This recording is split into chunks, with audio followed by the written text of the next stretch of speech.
এই ঘটনার সাথে সরকার ইনভলভ আছে এবং সরকারেরও একটা সেকশন ইনভলভ আছে এবং বাইরের শক্তিও ইনভলভ আছে।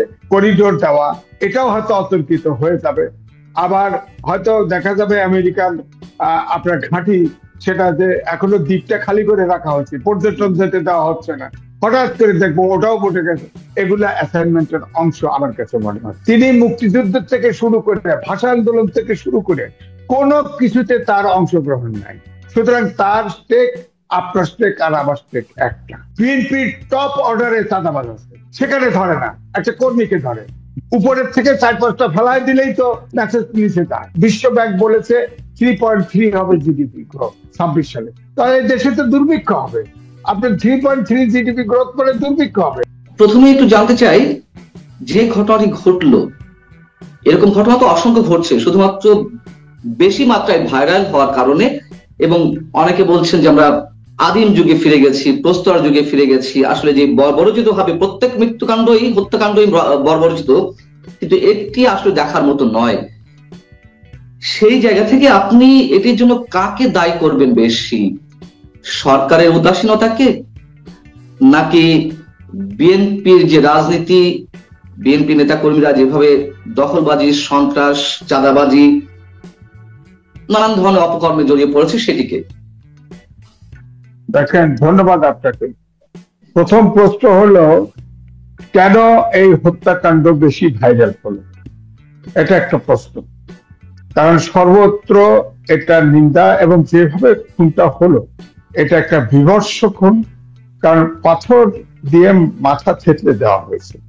এরকম ভাবে খুন আমরা অন্তত মধ্যযুগে, এই আধুনিক যে, এমনকি শেখ হাসিনার সময় দেখি নাই এইভাবে পাথর দিয়ে, পাথরের টুকরা দিয়ে তার মাথা থেতলে দেওয়া হয়। এবং র্যাব বলছে যে এটা ব্যবসায়িক দ্বন্দ্ব, এটা চাঁদাবাজি ইস্যু না। এবং কালকে তারেক রহমান বলেছে যিনি খুনি তাকে এখনো আসামি করা হয়নি, তাকে গ্রেপ্তার করা হয়নি। এখানে বিএনপির সমর্থকদের গ্রেপ্তার করা হয়েছে। সুতরাং এই প্রশ্নের তো জবাব লাগবে, কারণ তিনি তো, তার কাছে তো খবর যায়। সুতরাং এটা কেন ঘটল? এখানে স্বাভাবিকভাবে এখন দায়িত্ব পড়েছে পুলিশের উপর, যে পুলিশ এটা তদন্ত করে, যে আপনার প্রকৃতপক্ষে খালি বিএনপির সদস্যদের গ্রেপ্তার করলো, যে আসামিটা তাকে হত্যা করলো, যে ব্যক্তিটা, একটি ব্যক্তিকে তাকে আসামি করা হয়নি, তার বিরুদ্ধে মামলাও হয়নি, তাকে গ্রেপ্তারও করা হয়নি। এই অভিযোগ বিএনপির ভারপ্রাপ্ত চেয়ারম্যান উত্থাপন করেছে। এবং এটা আমি এই জন্য আমি বলছি, এইটা ভাইরাল হলো, এটা বাইরে মিছিল হয়েছে এবং তারেক রহমানের বিরুদ্ধে মিছিল করা হয়েছে। এটার কারণটা কি? এই উৎসগুলো কিন্তু অনেক প্রশ্নের উদ্ভব ঘটেছে। কালকেও আমি দুটো টেলিভিশনে ছিলাম, আমি কথা বলতেছি, সেখানে আমি তো বলেছি যে এটা চাঁদাবাজি করেছে, এটার বিএনপির থেকে বিচার চেয়েছে, এটার বিচার করতে হবে, এবার তদন্ত করে। কারণ বিএনপি কাউকে বলেছে, তারেক রহমান বলেছে, রিজভী আহমেদ বলেছে যে দোষী, তার বিচার করতে হবে। কিন্তু এখন তো নানান সূত্র বেরোচ্ছে, এটা কি দেশকে ডিস্টেবিলাইজ করার জন্য, নির্বাচনকে পিছিয়ে দেওয়ার জন্য, নাকি বিএনপি কে কেউ বলে 2-, কেউ মানে 3- থিওরির জন্য? এই প্রশ্নগুলির কিন্তু প্রকৃত দোষী, যেটা ভারপ্রাপ্ত চেয়ারম্যান যেটা বলেছেন, অভিযোগ তুলেছেন কালকে, যে প্রকৃত যে খুনি তাকে গ্রেপ্তার করা হয়নি, তার বিরুদ্ধে মামলাও দেওয়া হয়নি। সুতরাং পুলিশের দায়িত্ব এই বিষয়টা নিরপেক্ষ তদন্ত করা এবং দোষী ব্যক্তিকে গ্রেপ্তার করা এবং শাস্তি দেওয়া, যদি সে দোষী হয়। আমি বলছি না যে বিএনপির ভারপ্রাপ্ত চেয়ারম্যান যা বলেছে এটাকেই ধরা হবে। আইনের চোখে যে দোষী তার বিচার হওয়া উচিত। তবে আমার কাছে আজকে মনে হয়েছে, কালকের পরেই আমার কাছে মনে হয়েছে এখানে বাইরের হাত আছে। এই ঘটনার সাথে সরকার ইনভলভ আছে এবং সরকারেরও একটা সেকশন ইনভলভ আছে এবং বাইরের শক্তিও ইনভলভ আছে। এই ঘটনাটি আমার মনে হয় এই দেশকে ডিস্টেবিলাইজ করার এটা একটা প্রচেষ্টা হতে পারে। সুতরাং এটা প্রকৃত তদন্ত হওয়া উচিত এবং দোষী ব্যক্তিদের কঠোর শাস্তি দেওয়া উচিত। এবং আইন উপদেষ্টা বলেছে এটা ট্রাইব্যুনালে বিচার হবে এবং হওয়া উচিত। এবং এই মার্ডার যেভাবে করেছে, মধ্যযুগীয় কায়দায় খুন করেছে, যারা খুনি তাদের প্রত্যেকের কঠোর শাস্তি হওয়া উচিত, যাতে করে ভবিষ্যতে এই বাংলাদেশে কঠোর শাস্তি অবশ্যই আমরা প্রত্যেকে আশা করি, কিন্তু সেই আশাগুলো সবসময় পূরণ হয় না।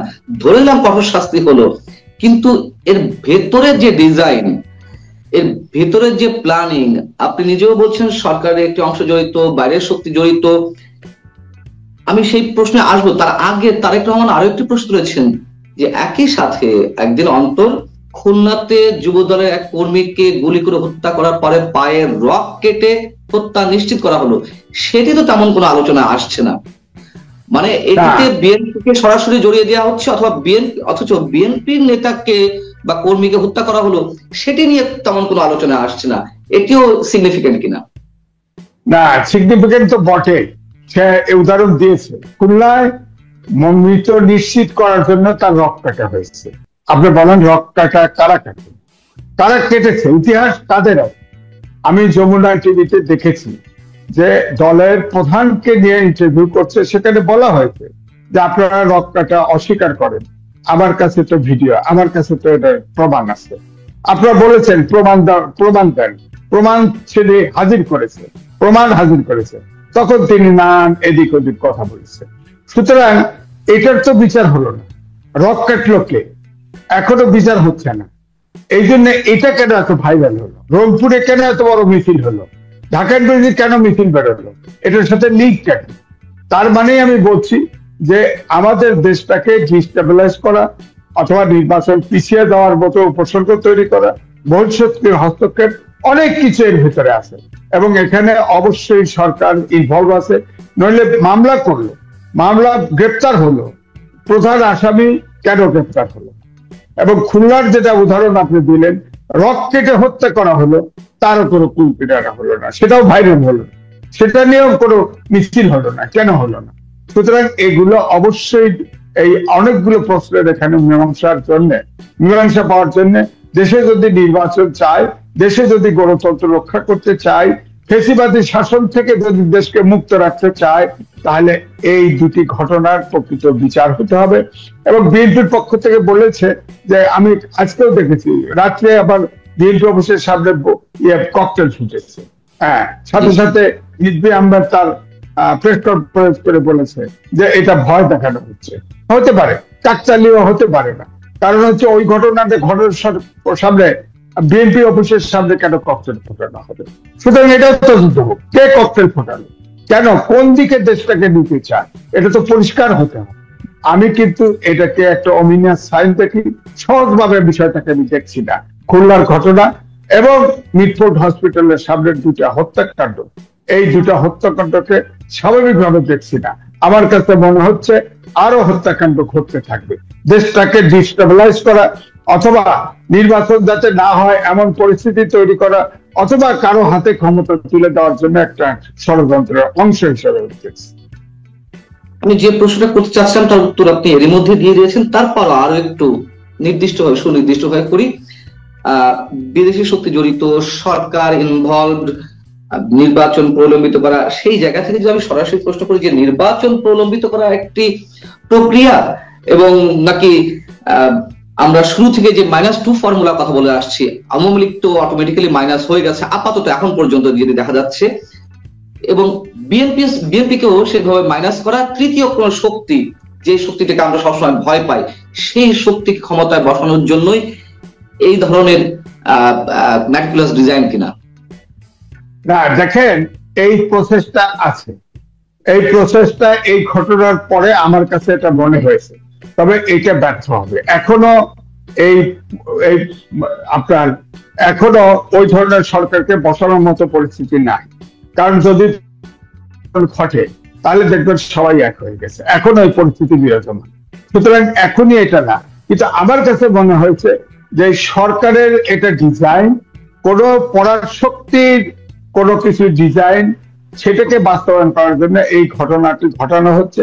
তাহলে নাইলে কেন দুটি বিচার একইভাবে হচ্ছে না, কেন মূল আসামি গ্রেপ্তার হচ্ছে না? স্বাভাবিক প্রশ্ন। তো তাহলে কি এটা সরকার কি অন্য শক্তির সাথে সম্পর্ক রেখে এই ঘটনাটা ঘটাচ্ছে? কেন দায় স্বীকার করে পরপর দুটি বড় বড় ঘটনা ঘটলো? আর কি গত পরশুদিন একই সাথে 4টে ইমামকে আপনার মসজিদে ঢুকে তাকে করা হলো, পুলিশের থানায় ছাত্রলীগের একজনকে ধরেছে বলে অভিযোগ করে তাকে থানায় নিয়ে গেছে, তাকে ছেড়ে দিছে, এই জন্য পুলিশকে আপনার চাকরি চলে যায়। তো সুতরাং এই জন্য আমি বলছি যে দেশটাকে তছনছ করা, দেশটা স্টেবল না করা, এইটার কারণই হচ্ছে আমার মনে হয় পরাশক্তির কিছু এজেন্ডাই সরকারের কাছে আছে, সেই এজেন্ডা বাস্তবায়ন না করা পর্যন্ত এই দেশে ইলেকশন হবে বলে আমার কাছে মনে হচ্ছে। না, এটা সত্য কথা যে বিএনপি কে মাইনাস করা একটি ষড়যন্ত্র সবসময় রয়েছে, কিন্তু বিএনপি কেন সেই ষড়যন্ত্রে সবসময় পা দিচ্ছেন? আমরা সবসময় বলে আসছি, ইভেন আপনিও খুব বোল্ডলি বলেছেন বিএনপি চিপায় পড়ে গেছে, ঠিক এই শব্দটা ইউজ করেছেন সবসময়। এবং সবশেষ যে ফেব্রুয়ারিতে নির্বাচনের বিষয়ে একটা আপোষে পৌঁছালো, যেখানে ডিসেম্বরে নির্বাচন আদায়ের জন্য একটা জোরালো একটা আওয়াজ উঠেছিল, সেই জায়গা থেকে পিছিয়ে ফেব্রুয়ারিতে নির্বাচনের জন্য একটা আপোষ সভায় পৌঁছলো, তাও সেটি সরকারের পক্ষ থেকে কিন্তু ডেফিনেট করে বলা হয়নি, বলা হয়েছিল হতে পারে। সেই জায়গাতে বিএনপি পুরো ব্ল্যাঙ্ক চেক দিয়ে দিল। এবং আমি আপনাকে একটা এক্সাম্পল দিই, নিশ্চয়ই এটি আপনার চোখে পড়েছে, যখন সাবেক প্রধান নির্বাচন কমিশনার কে নুরুল হুদাকে আটক করা হলো, তার উপরে মব ইনজাস্টিস করা হলো, জুতার মালা গলায় পরানো হলো, এটা নিয়েও তুমুল হইচই শুরু হয়েছিল। রুহুল কবির রিজভী সাহেব বলে বসলেন সরকারকে বিপদে ফেলার জন্য এটি করা হয়েছে, অথবা মির্জা ফখরুল সাহেব বলে বসলেন সরকার সব ধরনের ভালো কাজ করছেন।